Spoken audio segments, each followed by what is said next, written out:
వైఎస్ఆర్ జిల్లా కలెక్టరేట్లోని పీజీఆర్ఎస్ హాల్లో జిల్లా అభివృద్ధి సమన్వయ మరియు పర్యవేక్షణ కమిటీ సమీక్షా సమావేశం జరిగింది. ఈ సమావేశానికి కడప పార్లమెంట్ సభ్యులు దిశ చైర్పర్సన్ అవినాష్ రెడ్డి అధ్యక్షత వహించగా జిల్లా collector Sridhar Cherukuri, Rajampet MLA Akepati Amarnath Reddy, Badvel MLA Dasari Sudha, Kadapa నగర మేయర్ సురేష్ బాబు మరియు జడ్పీ చైర్మన్ ముత్యాల రామకోవిందరెడ్డి తదితరులు పాల్గొన్నారు. సమావేశంలో ఎంపీ అవినాష్ రెడ్డి మాట్లాడుతూ కేంద్ర ప్రభుత్వం అందిస్తున్న పథకాలు ప్రజలకు సక్రమంగా చేరేలా ప్రజాప్రతినిధులు మరియు అధికారులు సమన్వయంతో కృషి చేయాలని సూచించారు. ఇది జిల్లాలో రెండోసారి నిర్వహించిన దిశ కమిటీ సమీక్ష అని, సుపరిపాలనకు ఈ కమిటీ ఒక కీలకమైన అంశమని పేర్కొన్నారు. కేంద్ర ప్రభుత్వ పథకాల అమల్లో ఏవైనా సమస్యలుంటే వాటిని పరిష్కరించి ప్రజలకు అందించాలనేది ఈ కమిటీ ప్రధాన లక్ష్యమని ఆయన తెలిపారు.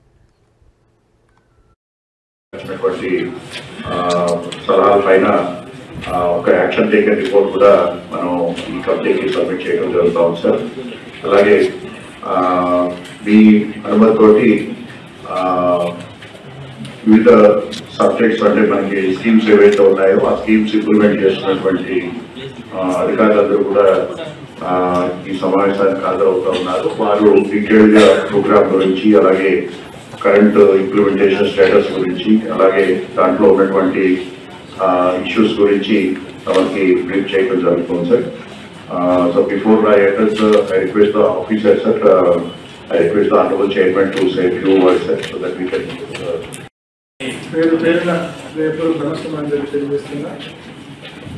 ముఖ్యంగా ఈ Disha meeting district development coordination and monitoring committee DDCMC, district development coordination and monitoring committee కేంద్ర ప్రభుత్వానికి సంబంధించిన పథకాలు, వాటి అమలు తీరు పైన కోఆర్డినేషన్ మరియు మానిటరింగ్ చేయడం కోసం ఈ కమిటీ పనిచేస్తూ ఉంది. కేంద్ర ప్రభుత్వానికి సంబంధించిన ఏ పథకాలైనా సరే వాటి అమలులో ఎటువంటి కోఆర్డినేషన్ ల్యాప్సెస్ ఉన్నా మానిటర్ చేసి వాటిని సరిదిద్దే కార్యక్రమం ఈ కమిటీ చేస్తుంది. రిసీవర్